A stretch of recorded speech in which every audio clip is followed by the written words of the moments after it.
कि अपक्षय किस किस प्रकार से हो सकता है, अपक्षय के कारक यानी एजेंट्स कौन कौन से हैं और किस प्रकार से ये कंट्रोल होता है अलग अलग फैक्टर्स से। चलिए स्टार्ट करते हैं। कल तक की जो स्लाइड्स हैं उसको मैं वापस चला देता हूं। कल तक की जो क्लास रही उसके अंतर्गत हमने देखा कि जो अपक्षय है वह अपने ही स्थान पर यानी इन सिटू सिचुएशन या अपने ही स्थान पर होने वाली एक प्रक्रिया है। उसके एजेंट्स कौन कौन से हैं? तो विंड, रेन, टेम्परेचर का variation, micro organism, plants, animals, ये विभिन्न एजेंट्स हैं जो इस प्रक्रिया में शामिल होते हैं। क्यों आवश्यक है? वेदरिंग एक ऐसी सिचुएशन, ऐसी प्रक्रिया है जो हमारे लिए हेल्पफुल भी रहती है। अब हेल्पफुल किस प्रकार से रहती है कि जो सॉइल जनरेशन होता है मिट्टी के निर्माण में, ये हमें सहयोग देती है और विभिन्न प्रकार के जो मिनरल्स है, जो वैल्यूएबल मिनरल्स है, उनके संकेंद्रण में ये सहायक होती है। नेक्स्ट बढ़ते हैं आगे।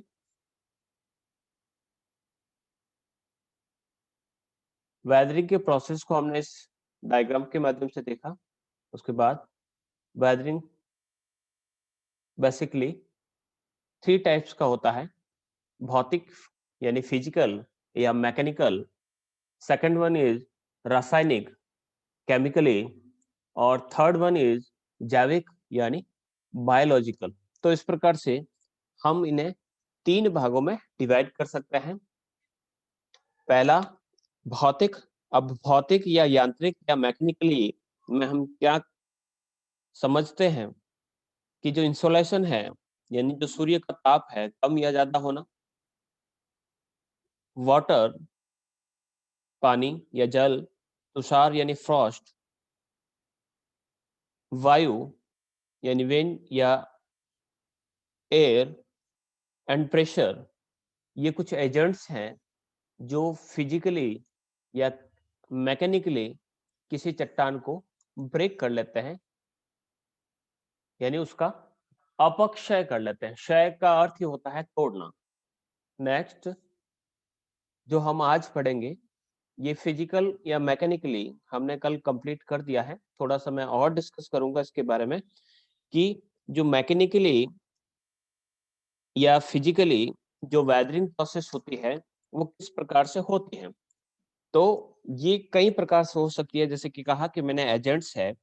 तो सबसे पहले अगर हम बात करें कि ताप के कारण खंड विखंड विघटन, block disintegration due to temperature change, सीधा सा है कि जब भी हम पढ़ रहे हैं कि किस प्रकार से जो टेम्परेचर है या वाटर है या जो फ्रॉस्ट है किसी या जो एयर है किस प्रकार से किसी चट्टान को तोड़ सकता है, तो उसी श्रेणी में हम सबसे पहले बात करते हैं कि टेम्परेचर की।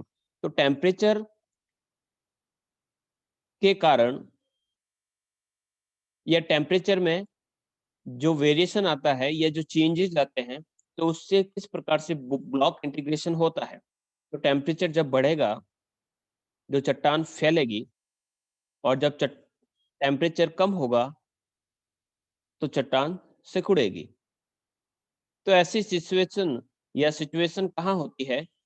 वे क्षेत्र जो डेजर्ट रीजन में है, वहां पर दिन का तापमान काफी अधिक हो जाता है और रात का जो तापमान है वो काफी कम हो जाता है। ऐसी स्थिति में चट्टान जो है अल्टरनेटली वो हीट होती है और फिर कूल होती है, यानी हीटिंग एंड कूलिंग की जो प्रोसेस है वो अल्टरनेटली चलती रहती है।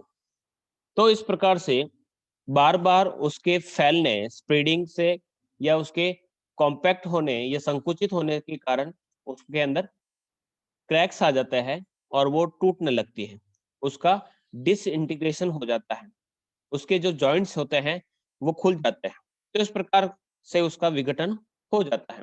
दूसरी प्रोसेस होती है ये बड़े बड़े टुकड़ों में अगर इसको कहें कि कणिकामय विघटन यानी ग्रेनुलर डिसइंटीग्रेशन क्या होता है ड्यू टू टेम्परेचर, यानी टेम्परेचर जब बढ़ेगा और कम होगा तो छोटे छोटे टुकड़ों के रूप में जब बिखराव होता है तो उसे ग्रेनुलर डिसइंटीग्रेशन कहा जाता है। थर्ड वन जो है वाटर, ठीक है, इसे हम कह सकते हैं कि shattering due to rain water and heat. अब शैटरिंग क्या होता है, तो ऐसे गर्म प्रदेश यानी जो वार्म रीजन्स है जहां पर टेम्परेचर ऑलरेडी ज्यादा होता है, वहां पर काफी गर्म जो रॉक है उसके ऊपर जब किसी कारण से बारिश की बूंदें गिरती हैं, जैसे कि हमने कांच को गर्म किया और कांच को गर्म करने के बाद उस पर अगर हम थोड़े से पानी के छींटे मारे तो हम देखेंगे कि वो जो कांच है वो कई टुकड़ों में बिखर जाता है, यानी वह टूट जाता है।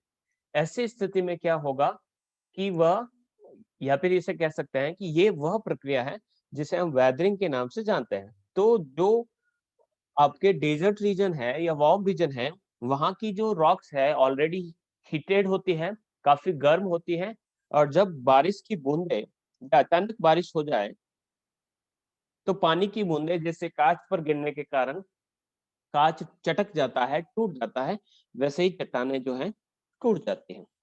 नेक्स्ट जो है वह हम बात करते हैं कि फ्रॉस्ट जो है वो किस प्रकार से डिसइंटीग्रेशन करता है। तो फ्रॉस्ट की डिसइंटीग्रेशन की जो प्रक्रिया है वो दो प्रकार से हो सकता है। एक तो हो सकता है कि जो रॉक्स के जो कण हैं, यानी जो रॉक्स है उसमें जल जमता है और पिघलता है, बार बार जमने और पिघलने से चट्टान कमजोर हो जाएगी। दूसरा हो सकता है कि रॉक्स के जो क्रैक्स है, रॉक्स के जो जॉइंट्स है, उसमें जब जल घुस जाता है तब भी इस प्रकार की प्रोसेस हो जाती है।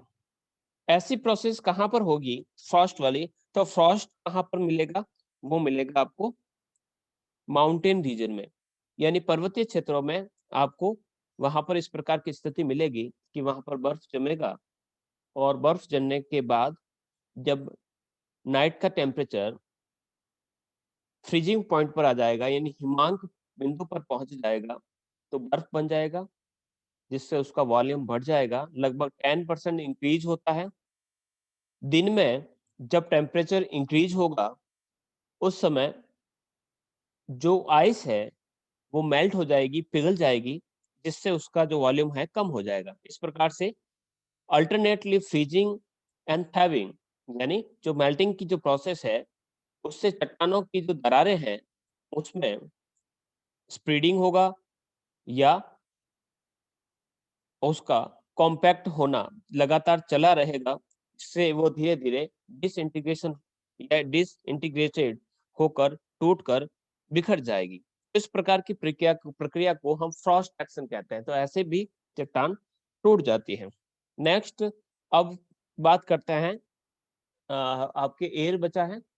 अब एयर या जो विंड है वो किस प्रकार से वर्क करती है। तो जो डेजर्ट रीजन है वहां पर हमें पता है कि जो टेम्परेचर का जो वेरिएशन है वो काफी अधिक रहता है, यानी दिन का जो तापमान है काफी अधिक पहुंच जाता है, अप्रोक्सीमेटली लगभग 42 डिग्री सेंटीग्रेड तक पहुंच जाता है, 50 डिग्री सेंटीग्रेड तक भी पहुंच जाता है। और जो नाइट का जो टेम्परेचर होता है वो कभी कभी माइनस में भी चला जाता है।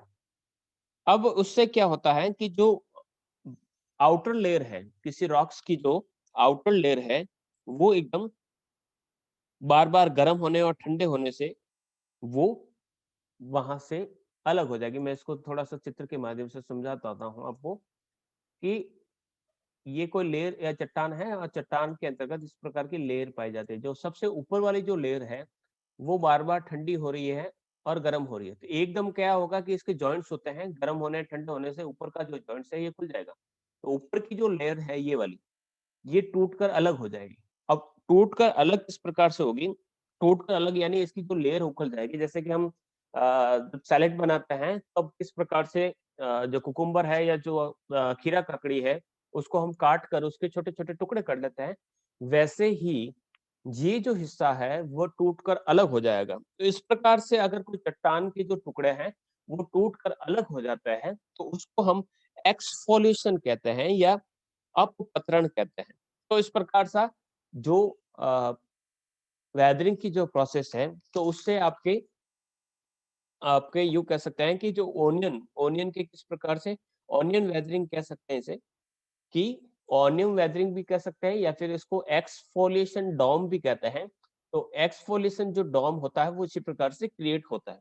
तो जैसे ही वो टुकड़ा अलग हुआ, ठीक है? टुकड़ा अलग हुआ, फिर उसके बाद जब एयर आएगी तो एयर क्या करेगी उस टुकड़े को यहाँ से अलग करेगी। जैसे कि ये जगह छोड़ चुकी है और वहाँ पर एयर अंदर घुसेगी और इस टुकड़े को अलग कर देगी। ऐसा लगेगा कि इसको किसी चाकू से काट कर इस चट्टान के टुकड़े को अलग कर दिया गया है। तो लेयर टू लेयर उखड़ती रहेगी और ऐसे लगेगा जैसे कि प्याज के ऊपर से हम जब छिलके निकाल रहे हैं, उस प्रकार की स्थिति। तो इस प्रकार की जो प्रोसेस होती है, प्लकिंग की जो प्रोसेस होती है, उसे हम कहते हैं ऑनियन एक्सफोलिएशन के नाम से भी इसे जानते हैं। अपशल्कन कहते हैं हिंदी में और एक्सफोलिएशन कहते हैं अंग्रेजी भाषा में। बढ़ते हैं आगे। तो इस प्रकार से फिर लगभग सारे कंप्लीट हो चुके हैं। नेक्स्ट बढ़ते हैं, यहाँ तक हम कर चुके हैं कंप्लीट।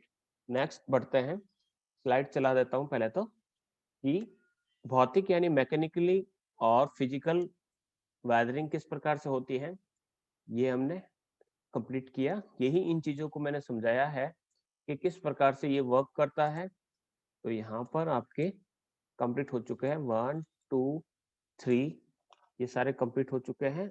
और लवण अपक्षय क्या होता है इसको मैं थोड़ा सा समझा देता हूँ आपको कि जब वाटर के अंदर जो लवण जो होते हैं, जब पानी जो है वो इवेपोरेट हो जाएगा, वाष्पीकृत हो जाएगा, तो उसके बाद जो चट्टान जो लवण बचेगा वो क्या करता है, प्रेशराइज करता है, क्योंकि वो अब सॉलिड हो चुका है।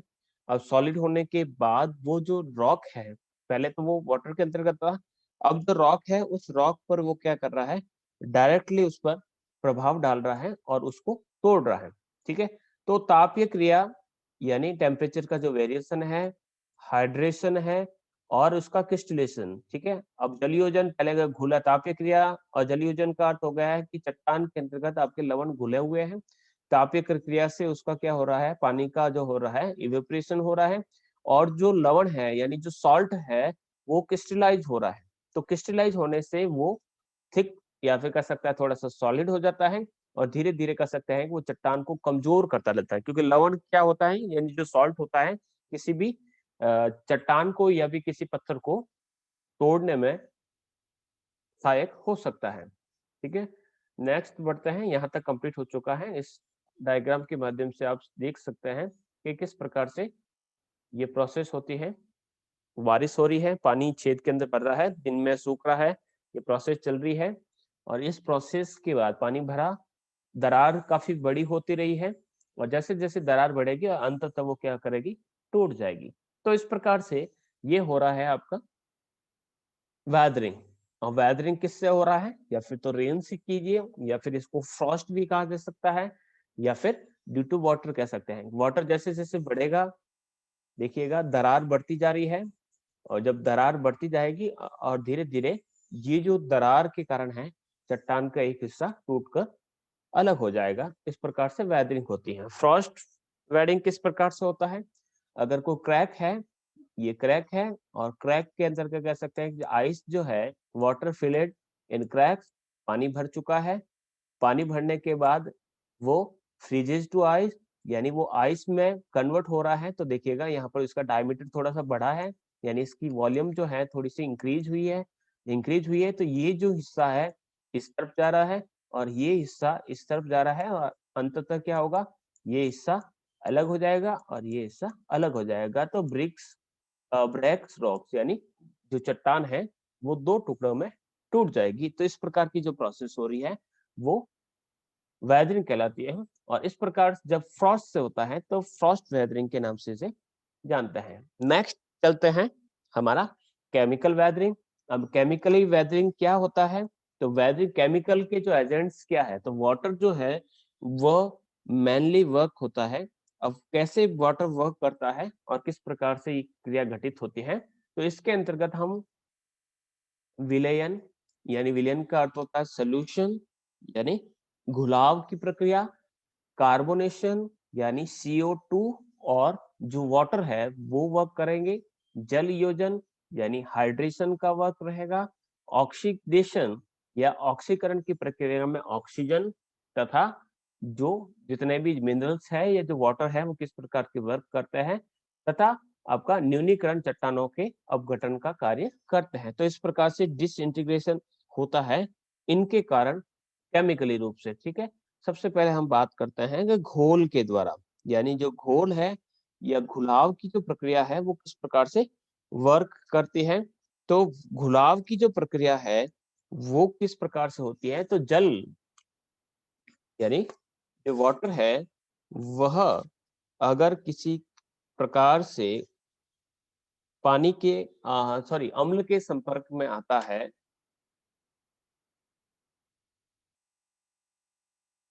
जल या अम्ल के संपर्क में आने पर अनेक ठोस पदार्थ विघटित यानी डिसइंटीग्रेटेड होकर जल में मिश्रित हो जाता है, डाइल्यूट हो जाता है, घुल जाते हैं।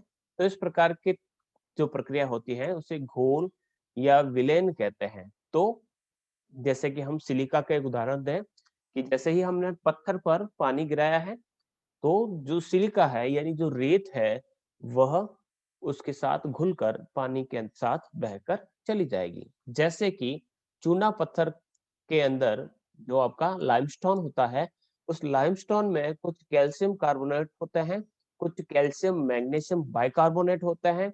ऐसे जो खनिज होते हैं वो कार्बनिक एसिड युक्त जल जो होता है उसमें घुल जाते हैं।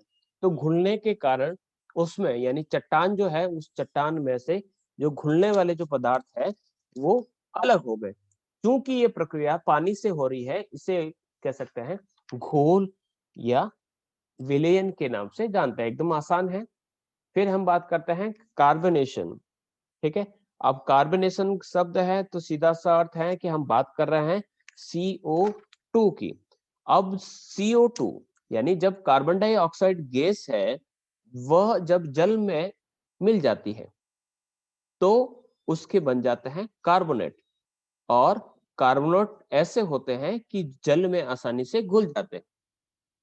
अब जब ये पानी जब किसी चट्टान के संपर्क में आता है तो चट्टान को वह घुला देता है। तो इस प्रकार की जो प्रोसेस होती है तो उसे हम कार्बोनेशन के नाम से जानते हैं। तो कार्बोनेशन जो प्रोसेस है वो किससे होगी, वो होगी CO2 से। तो CO2 क्या कर रही है, एक सॉल्यूशन के रूप में, एक घोलक के रूप में मिट्टी को अलग कर लेती है। बढ़ते हैं आगे।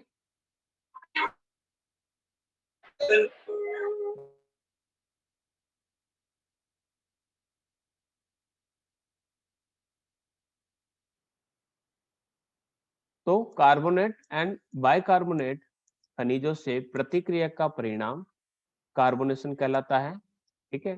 करता कौन है, CO2। ये फेल्सपार क्या है, एक मिनरल्स है तथा कार्बोनेट खनिज को पृथक करने में सहायक होता है।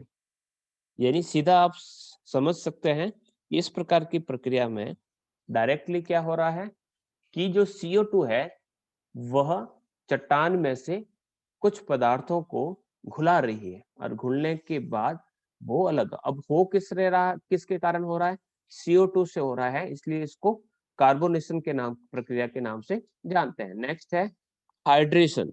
हाइड्रेशन या इसे हम जल योजन के नाम से जानते हैं। तो बारिश की जो बूंदें हैं वो जब चट्टानों के संपर्क में आती हैं तब इस प्रकार की प्रक्रिया को हाइड्रेशन कहते हैं। अब जल जो है वो क्या करता है कि जैसे ही चट्टान के अंदर प्रवेश करता है तो चट्टान के अंदर जो जो खनिज है उनको क्या बना देता है, भारी बना देता है। अब भारी क्यों बना देता है, क्योंकि जो जल है वो इसके अंदर जो पाए जाने वाले जो खनिज है उन खनिजों द्वारा उसको एब्जॉर्ब कर लिया जाता है, यानी सोख लिया जाता है। अब जैसे ही वो खनिज पानी को एब्जॉर्ब करेंगे, सोख लेंगे, खनिजों का वॉल्यूम इंक्रीज हो जाएगा और इंक्रीज होते ही जो चट्टान है उस पर प्रेशर आएगा और वो धीरे-धीरे टूटने लगेगी। तो इस प्रकार की जो प्रक्रिया है वो कहलाती है जल योजन या हाइड्रेशन। नेक्स्ट है ऑक्सीकरण एवं न्यूनीकरण। अब इस प्रकार की प्रक्रिया में क्या हो रहा है कि जो खनिज पदार्थ है और ऑक्सीजन दोनों का संयोग हो रहा है, दोनों एक दूसरे से मिल रहे हैं। इसे हम ऑक्सीडेशन भी कह सकते हैं या औषधीकरण भी कहते हैं। तो जैसे-जैसे आर्द्रता या ह्यूमिडिटी बढ़ेगी तो बेसिकली ज्यादातर किस चट्टानों पर होगा? ऐसी रॉक्स जिसमें आयरन मिलता है। तो आयरन और ऑक्साइड यानी ऑक्सीजन मिलकर क्या बना देते हैं? ऑक्साइड बनाएंगे और ऑक्साइड बनने के बाद उसमें जंग लगने की प्रोसेस होगी। जैसे कि लोहे के अंदर जो जंग लगता है वो इसी प्रक्रिया के कारण होता है, क्योंकि जो लोहा है संपर्क में आ रहा है किसके? आर्द्रता के। तो इस प्रकार से ऑक्सीजन तथा जल जब किसी खनिज मुख्य रूप से अगर लोहे के संपर्क में आएंगे तो वहां पर क्या होगा?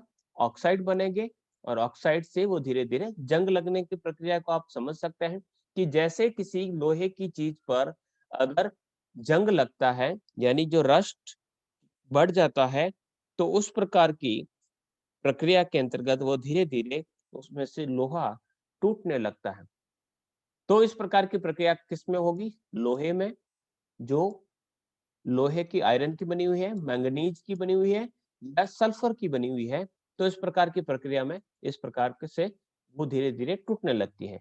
न्यूनीकरण की प्रक्रिया जो है उसमें ऑक्सीजन के अभाव में होती है, यानी जहां पर ऑक्सीजन नहीं होता है तो उस समय भी चट्टानों का अपक्षय होता रहता है। तो इस प्रकार से हमने जो पढ़ा है 4 प्रकार से रासायनिक प्रक्रिया होती है। एक तो ऑक्सीजन से, अब ऑक्सीजन से क्या होगा कि लोहे में जंग लगने की प्रक्रिया जिसे ऑक्सीडेशन कहते हैं। तो ऑक्सीजन तथा जो खनिज है वो मिलकर ऑक्साइड बनाएंगे और चट्टान टूटने लगेगी। दूसरा है कार्बोनेशन। तो कार्बोनेशन की प्रक्रिया में क्या होगा कि जब जब वाटर है कार्बन डाइऑक्साइड से मिलेगा तो बनेगा कार्बोनेट। ऑक्सीजन से बनते हैं ऑक्साइड और कार्बन से बनते हैं कार्बोनेट। तो इस प्रकार की प्रक्रिया मुख्यतः कहाँ होगी? तो बात करते हैं कि जहाँ पर वाटर होगा। और वाटर कहाँ होगा? जो ह्यूमिड रीजन्स होंगे, तो ह्यूमिड रीजन्स में आपको इस प्रकार की प्रक्रिया देखने को मिलेगी। जल और कार्बन डाइऑक्साइड मिलकर जब कार्बनिक अम्ल बनाते हैं और वो कार्बनिक अम्ल जो होता है वो चट्टानों को गलाने का कार्य करता है। नेक्स्ट जो है वह है आपका हाइड्रेशन। तो हाइड्रेशन में क्या होगा कि जो जल है वह हाइड्रोजन से मिलकर एक ऐसा रसायन बनाएगा कि वह चट्टानों के अंदर प्रवेश करके चट्टानों के अंदर जो खनिज पाए जाते हैं उसको थोड़ा-सा उसका आयतन बढ़ा देगा, उसका वॉल्यूम इंक्रीज करेगा और चट्टान टूट जाएगा। एक और प्रक्रिया है जिसे कहा जाता है सिलिका पृथक्करण, ठीक है? सिलिका पृथक्करण को मैं यहीं पर बता देता हूँ, आपको समझ लीजिएगा, सुनिएगा कि डिसिलिकेशन क्या होता है। तो ऐसी रॉक जिसमें सिलिका यानी रेत की मात्रा अधिक होती है। तो जब सिलिका इन चट्टानों से अलग हो जाएगी, तो जो चट्टान है वो धीरे-धीरे टूट जाएगी। ठीक है? इसको हम इस प्रकार से कह सकते हैं कि जब शक्कर और आटे से मिले हुए आपने किस प्रकार से अ, आटा कह दीजिए या किसी दूसरे पदार्थ लेंगे, शक्कर और मान लीजिए मैंने एक तिल के लड्डू बनाए, तो शक्कर और तिल के लड्डू मैंने बनाए हैं और मैं पानी के अंदर डाल देता हूँ, तो तिल तो पानी के अंदर घुलेगा नहीं, लेकिन जो शक्कर है, वो उससे अलग हो जाएगी। तो शक्कर जैसे ही तिल से अलग होगी, तो वो पूरा का पूरा वो लड्डू जो है, वो बिखर जाएगा। इसी प्रकार से जो रॉक्स होती हैं, उसके अंदर होती है सिलिका और जब सिलिका जब अलग हो जाती है, तो वो रॉक्स जो टुकड़े हैं, वो बिखर जाते हैं। तो इस प्रकार की जो प्रक्रिया होती है, उसे कहा जाता है सिलिका पृथक्करण या डिसिलिकेशन की प्रक्रिया के नाम से जाना जाता है। लास्ट वन जो है, यहाँ पर इस प्रकार में केमिकल वेदरिंग को देख सकते हैं कि रिएक्शन विथ वाटर, तो वाटर की रिएक्शंस के साथ देखिएगा यहाँ का ये हिस्सा पूरा का पूरा खराब हो चुका है। रिएक्शन विथ ऑक्सीजन, तो ऑक्सीजन से पूरी की पूरी चट्टान देख लीजिएगा पूरी पूरी लाल हो चुकी है, इसका कलर चेंज हो जाएगा। रिएक्शन विद एसिड, जब सल्फ्यूरिक अम्ल, मैंने कहा कि जब सल्फ्यूरिक अम्ल बनता है या जो गंधक बनता है, उससे चट्टान जो है वो टूटकर बिखर जाएगी या उसके अंदर गड्ढा हो जाएगा। और रिएक्शन विद ऑर्गेनिज्म, कुछ जो जीव होते हैं वो चट्टानों के अंदर घुसकर उसकी जो केमिकली जो प्रोसेस होती है उससे भी यहाँ पर इस प्रकार के फॉसिल्स आपको चट्टानों के बीच में देखने को मिल सकते हैं। ठीक है, केमिकल क्या रिएक्शन क्या होता है? Under this solution carbonation, hydration, oxidation and reduction work. Reduction के साथ साथ एक वर्क और ऐड किया मैंने, एक किया है desilication work of decomposition of rock solutions. क्या होता है? On contact with water and acid many solids dissolve and get mixed into water. For example, minerals such as calcium carbonate, calcium magnesium bicarbonate present in the limestone are soluble in water containing carbonic acid. Next one है carbonation. The reaction of carbonate and bicarbonate with the minerals is called carbonation. It is helpful in separating feldspar and carbonate minerals. Hydration क्या होता है? The chemical addition of water is called hydration. Minerals are combined with water and spread, which gives rise to rocks. Rocks जो है थोड़ी सी फूल जाएगी, फूलने के बाद टूटकर बिखर जाएगी। Oxidation and reduction क्या होता है? In this process there is a combination of minerals and oxygen which form oxide or hydroxide. In this process, iron, manganese, and sulfur are the most involved. The process of reduction, which occur in the absence of oxygen, also result in weathering of rock. तो इस प्रकार से chemically weathering आपके चलती रहती है। Third one और last one जो है वो है बायोलॉजिकल वेदरिंग या फिर जैविक अपक्षय। नाम से ही पता चल रहा है कि जो जीवों से घटित होती है। अब जीव कौन कौन से है? तो वनस्पति यानी जो आपका वेजिटेशन है, आपके एनिमल्स है, और सबसे बड़ा जानवर जिसे कहा जाता है मैन, ह्यूमन, वह। तीन एजेंट्स हैं इसके। एक है आपके वेजिटेशन। अब वेजिटेशन किस प्रकार से वर्क करता है? तो वेजिटेशन के अंतर्गत सबसे पहले हम वनस्पति के छोटे छोटे से जो पौधे होते हैं उसकी जो रूट्स होती है वह क्या करती है कि चट्टानों के अंदर प्रवेश करती है। जैसे कि यहाँ पर प्लेन सरफेस है, अब यहाँ पर मैंने कोई पेड़ लगाया तो उसकी जो रूट्स है वो इस प्रकार से इसके अंदर चट्टान के अंदर चली जाती है। अब तो रूट जो है वो अपना रास्ता बनाती है और जैसे-जैसे रास्ता बनाई जाएगी चट्टान को यहाँ से टूटकर अलग, या फिर कह सकते हैं कि इसका जो डायमीटर है थोड़ा-सा बढ़ेगा, वैसे ही इस चट्टान को ढीला करके तोड़ देगा। ठीक है? तो आपके रूट्स इस प्रकार से वर्क करती है। फिर हम बात करते हैं एनिमल्स क्या करते हैं? तो एनिमल्स के अंतर्गत हम बात करते हैं जैसे कि कछुआ, लोमड़ी, केंचुआ, यानी जो वर्म्स जो होते हैं, खरगोश, चूहा, दीमक, ये क्या करते हैं? चट्टानों के अंदर घुसते हैं, अपना घर बनाते हैं। अंदर ही अंदर कह सकते हैं कि वह विभिन्न प्रकार से अपने जो घर बनाते हैं, तो चट्टानों को खोद कर बनाते हैं। उससे रॉक जो है ढीली पड़ जाती है या फिर उस खोदे हुए भाग में कह सकते हैं अगर पानी प्रवेश कर सकता है या फिर उनके खोदने से कहा जाता है कि जो केंचुए या फिर कह सकते हैं कि जो चूहे जो होते हैं वो एक वर्ष में लगभग 15 से 20 टन जो चट्टाने हैं उनको खोद कर वो ऊपर ला जाते हैं। फिर लास्ट वन जो रहता है वो रहता है मैन। आदमी तो न जाने कितने ही गड्ढे खोदता है। वो अपने घर बनाने के लिए, अपने उद्योग बनाने के लिए तरह-तरह के गड्ढे खोदता है और इन्हीं गड्ढों के कारण क्या होता है? चट्टानें कमजोर हो जाती है।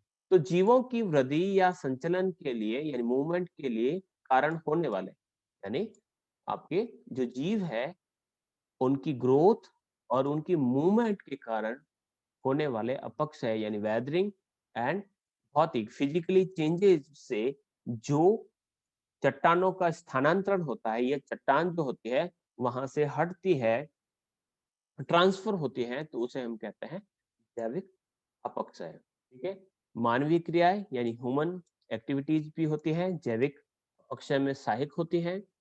शैवाल जो एल्गीज जो होती हैं, लौह एवं मैग्नीज ऑक्साइड की संकेंद्रण में सहायक होता है। पौधे की जो जड़ें होती हैं वह भी चट्टानों पर रॉक लगा दे, यानी जो एल्गीज जो होती हैं वह भी इस प्रकार की प्रोसेस में शामिल होती है।